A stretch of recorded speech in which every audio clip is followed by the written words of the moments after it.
I was told I wasn't needed at Thanksgiving. We're keeping it small this year. Then I saw photos. Everyone there. Smiling. Even the neighbors. I said nothing. Until Dad texted. Still covering our $2,900 mortgage, right? I replied, absolutely. Then canceled his card. His panic began at 7:43 a.m. 53 missed calls. I don't think we'll need you this year for Thanksgiving. We're keeping it small. Dad's voice was as casual as if he were telling me the weather forecast. Oh, okay. I managed, though the words felt like gravel in my throat. Yeah, just immediate family. You understand, he continued. But don't forget, the mortgage payment, right? $2,900 is due soon. We appreciate you helping us with that. Of course, I whispered, letting the familiar wave of cold numbness roll over me. I hung up and stared at my phone. Thanksgiving. Small. Family. Except I wasn't family, not really. I was a walking ATM, a convenient donor, a silent backup. They didn't even bother lying this time. Didn't even dress it up with some excuse about me being too busy or the house being too full. 3 days later, I was on a break at work, scrolling through my phone, sipping coffee that tasted like cardboard, when I saw it. A photo, glowing on my screen like a slap. My family's living room.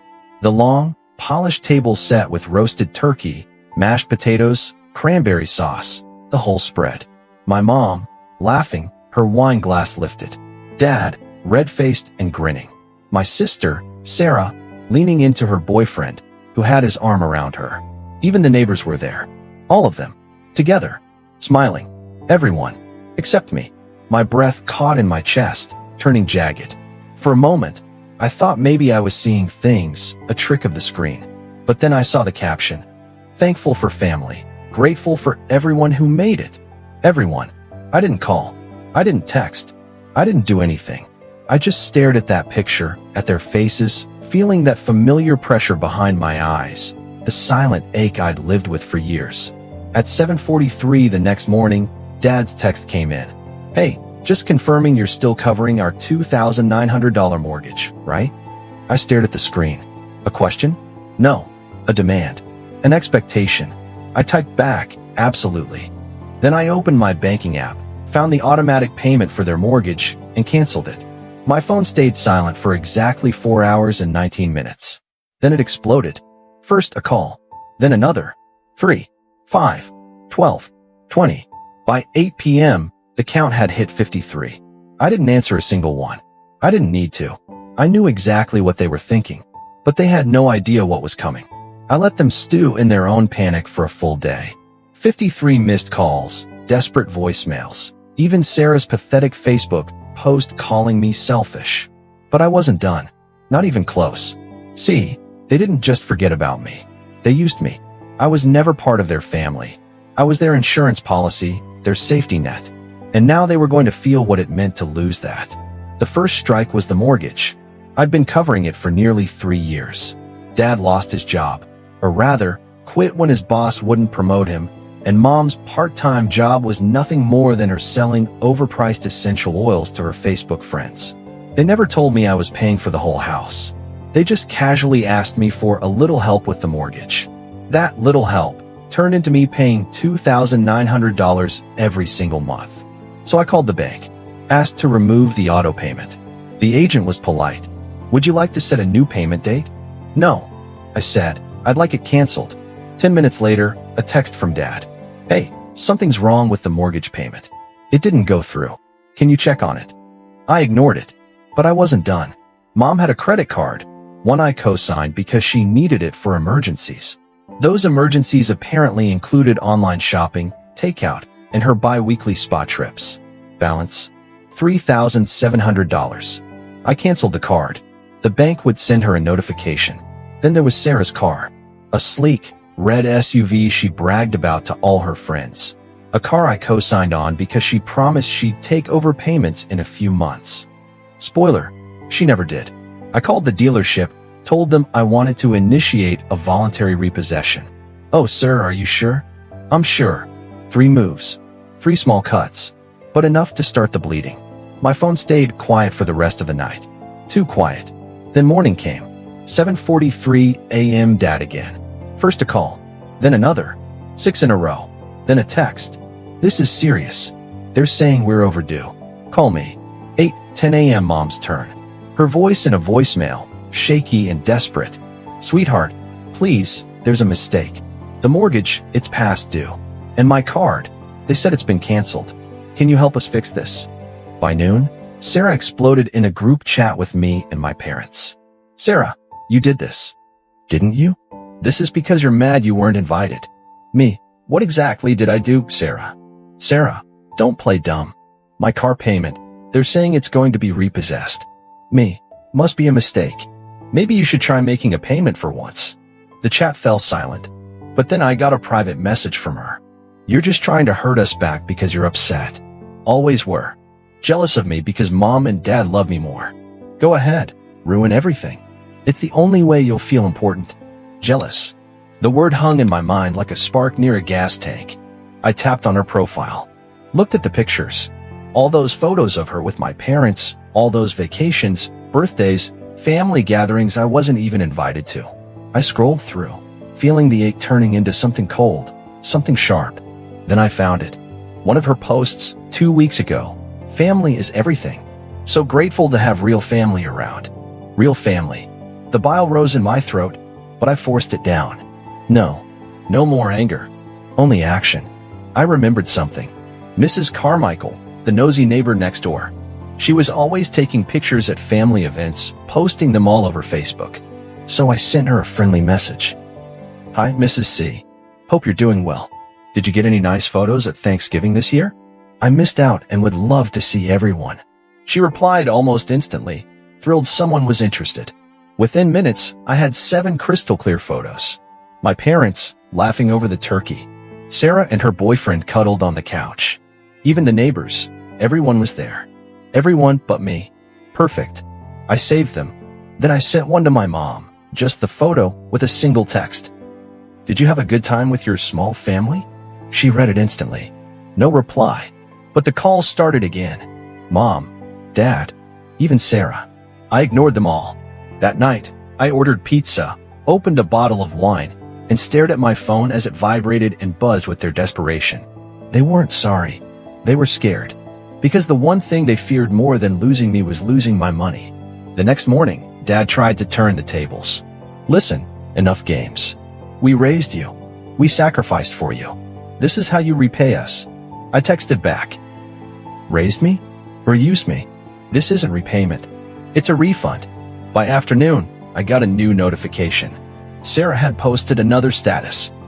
Some people will destroy their own family for attention, but real family never gives up. It was public. The comments were a mess of support for her, cousins, aunts, old family friends, all talking about how ungrateful I was. They wanted to show. Fine. I give them one. I went through my messages, gathering them all.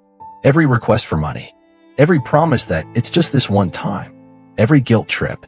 Every screenshot of me covering their bills, while they called me a softie behind my back. Then I made a folder. A neat, clean folder with all the proof, their betrayal in full color. And just to make it clear, I went one step further. I wrote a new post on my own profile. Family isn't who you're born with. It's who stands beside you. For years, I was there paying their bills, covering their mistakes. And when I wasn't needed, I was forgotten. But I'm done being a ghost. I won't be their safety net anymore. I attached one of the photos, the happy, laughing family I was never a part of. And I hit post. The notifications were instant. Comments flooded in, some shocked, some supportive, some accusing me of being dramatic. But I didn't care. Because the mask was off. They wanted me to be invisible. Now they couldn't look away. I watched the chaos unfold from the comfort of my couch. Notifications flooded my phone, missed calls from Mom, furious texts from Sarah, and Dad's desperate voicemails swinging between rage and pathetic pleas. I didn't answer any of them. I didn't need to. The truth was already a wildfire, and they were caught in the middle, trying to stamp it out with lies. But it wasn't enough. Not yet. That's when Mom texted me. The neighbors are having a barbecue for the 4th of July. You should come. It'll be fun. Everyone wants to see you. We'll show them what a strong family we are. A strong family. They still thought they could use me as a prop, parade me around as their successful son to impress the neighbors, pretending nothing was wrong. They wanted a show. Fine. I'd give them one they'd never forget. July 4th, Independence Day. American flags waved from porches. The air was thick with the scent of grilled meat, and laughter filled every yard. A celebration of family unity. The perfect place for the truth. They didn't know this would be their final performance. Mom texted me the day before. The neighbors are having a barbecue. You should come. It'll be fun. Everyone wants to see you. We'll show them what a strong family we are. A strong family. They really believe that. They thought they could parade me around like a successful son who always helps out. Show off in front of the neighbors, then go back to using me as their personal ATM. I agreed. But this time, I wasn't coming as their son. I was coming as the truth. I arrived a bit late. The yard was already packed with guests. Laughter, music, the smell of grilled burgers. My family, all dressed in red, white, and blue, stood at the center, like the stars of the show. There he is. Dad's voice boomed the second he saw me, his grin too wide, too perfect. Our son. Always there for us, right? Mom rushed over, grabbing my arm, her smile so tight it looked painful. We're such a happy family, and our boy is always around to help us out. Sarah, holding a drink, shot me a smug glance. Yeah, always so generous. We couldn't manage without him. Neighbors looked at me, nodding, impressed. Someone even raised a glass. To a strong family. Strong? I smiled. For the first time in years, I felt calm. Really? I said, loud enough for everyone to hear. A strong family. Like the one you had at Thanksgiving? When I wasn't invited, but all of you were there. The laughter died instantly. Mom's face went pale. What are you talking about? Dad chuckled nervously. Or maybe it's strong because I've been paying for your house for the past 3 years. $2,900 every month. And I never even got a thank you. Neighbors exchanged glances. The whispers started. And Mom here, with her emergency credit card. $3,700 in debt for her shopping and spa trips. But she never thought twice because she knew I'd cover it. Stop it. Sarah stepped forward, her face red. Are you seriously trying to ruin this for us? Ruin? I pulled out my phone. If honesty ruins you, then maybe you should blame the lies. I tapped my phone, and the large screen the neighbors set up for a movie night flickered to life. A photo appeared, my family's Thanksgiving celebration. All of them smiling, laughing, with the neighbors. Without me. Look, a small family gathering. Everyone's there. Except me. Dad rushed towards the screen, but I stepped in his way. Don't. This is just the beginning. I swiped again. Screenshots filled the screen. Mom, don't worry, he always pays. He's too soft to say no. Sarah, yeah, I'll just say it's for the kids. He won't dare refuse. Dad, he gets upset, but he always helps eventually. The crowd went silent. Someone pulled out their phone to record. Is this true, Sarah? I looked directly at her. All these years you've been lying about me? Calling me selfish, greedy. But the truth is you've been taking advantage of me. You're insane. She hurled her drink to the ground, the glass shattering. You're just trying to make us look bad. Make you look bad? I laughed. I'm just showing the truth. Mom's voice quivered. Please, not here. Not in front of everyone. This is a family event. Family? I raised my phone higher. You're not a family. You're a group of users. You take, and never give anything back. Dad grabbed my arm, trying to force me away. Enough. Stop this. You're humiliating us. Humiliating you? I yanked my arm free. Is it more humiliating than being your personal wallet? Your convenient little backup plan? You used me. And now I'm done. I looked around at the neighbors. Some were shocked, others fascinated, some disgusted. They didn't invite me to Thanksgiving. They called me selfish. But here's the truth. They only love me when they need my money. Sarah lunged for the TV, trying to turn it off. But the images just kept cycling. Every screenshot, every insult, every fake apology. Stop it. You're destroying everything.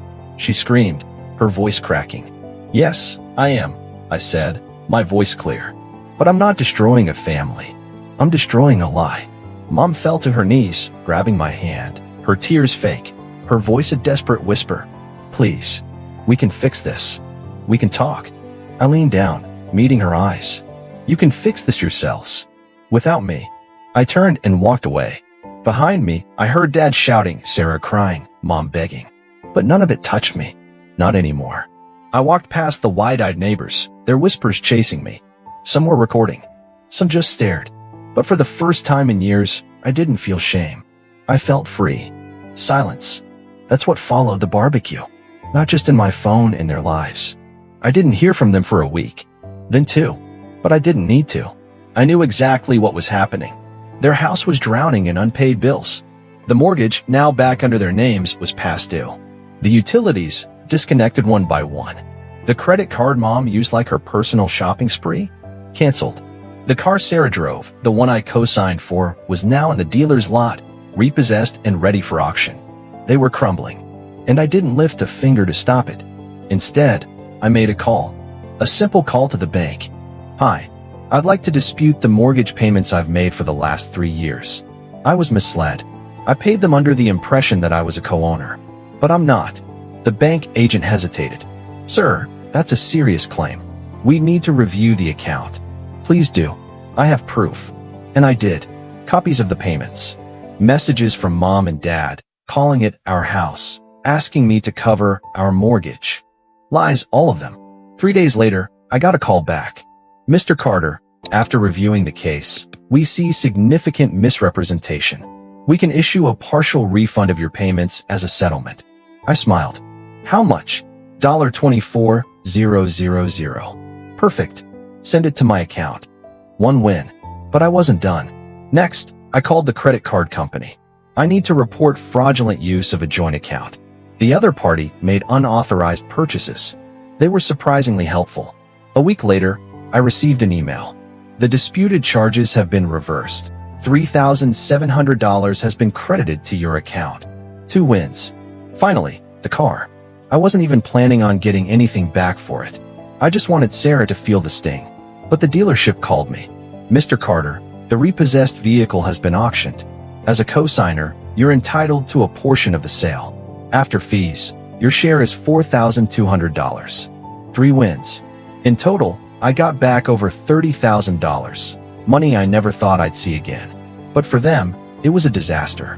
Their house was slipping away. The electricity and water were shut off. They were living by candlelight, rationing food, calling every relative they knew, trying to beg or borrow enough to stop the bleeding. But I wasn't the only one who knew the truth now. See, the barbecue video, the one where I exposed them, didn't just stay in the neighborhood. It went online. The neighbors talked, shared it, commented. It spread. Strangers started messaging me, telling me they'd gone through the same thing, used by family, drained dry. I wasn't alone, but my family was. Then, finally, they broke. It was a rainy Sunday when I heard a knock at my door. I wasn't expecting anyone. I almost didn't answer, but then I saw them through the peephole. Mom, Dad, Sarah. They were soaked, their clothes clinging to their bodies, their faces pale, eyes hollow. I opened the door just enough to look at them. Please. Mom's voice was barely a whisper. Please, let us in. I didn't move. Didn't open the door wider. Why? Dad swallowed hard. We need to talk. Talk. Like when you called me selfish. Like when you spent my money behind my back. Sarah broke first. Tears streaming down her cheeks. I'm sorry. I'm so sorry. I didn't know it would get this bad. Didn't you? I leaned against the doorframe. You knew exactly what you were doing. All of you. Mom dropped to her knees, her hands clasped. Please. We've lost everything. The house, the car. Even the neighbors won't talk to us anymore. Because they know the truth. I crossed my arms. And now so do you. Dad's pride cracked. His voice broke. We were wrong. I was wrong. I thought you'd always be there. I didn't realize how much we were hurting you. I laughed. A cold, empty sound. You didn't care how much you were hurting me. You cared how much you could take from me. They stood in the rain, shivering, broken. And for the first time, I saw them for what they were. Not parents, not family, but desperate strangers. You used me, lied to me, made me your personal bank. I took a deep breath. But that's over. Please. Sarah stepped forward. We'll pay you back. Whatever you want. I already got my money. I nodded. The bank, the credit card, the car, it's all settled. And you're not getting another cent. They looked at me, stunned. Please, we'll do anything. Mom's voice was a choked sob. Just don't leave us. I didn't leave you. I leaned in, staring into her desperate, tear-filled eyes. You left me. The second you decided I was just your wallet. And now that's all gone. I didn't shut the door yet. I wanted them to feel it, the weight of everything they lost. Not just the money. Me. Go. Find someone else to use. Or better yet, learn how to survive without a victim. Wait. Dad tried to step forward, but I closed the door. Locked it. Their muffled cries, their desperate banging on the door, it all faded into silence. I walked to my window and watched as they finally turned and stumbled away, lost in the rain. And for the first time in years, I felt nothing. No guilt. No anger. No regret. Just peace. Silence became my new best friend. No more desperate calls. No more guilt-tripping texts. My mornings were peaceful, coffee in hand, watching the sun rise through my quiet apartment. The $30,000 I got back wasn't just money. It was freedom. One evening, I walked into a grocery store and saw him, Dad. Smaller, grayer, staring at a can of soup. Our eyes met, and his face went pale. He hesitated, then shuffled over. I know you probably hate me. You should. We used you. Treated you like a bank. I didn't think you'd ever leave. I didn't speak. I let the silence crush him. I thought I was teaching you to help family, but I was just taking. And now everything's gone. The house. Your mother's with Sarah, but they barely speak. No, you thought I'd always be a tool. And when I stopped, your world crumbled. Tears shimmered in his eyes. Can you ever forgive me? I don't know, but I won't be your victim anymore. He nodded, broken, and turned away, disappearing into the aisles. I finished my shopping, went home, and sat by the window, sipping my coffee, watching the city lights. They say family is everything, but I learned something better. Respect is everything. Trust is everything. And freedom is priceless.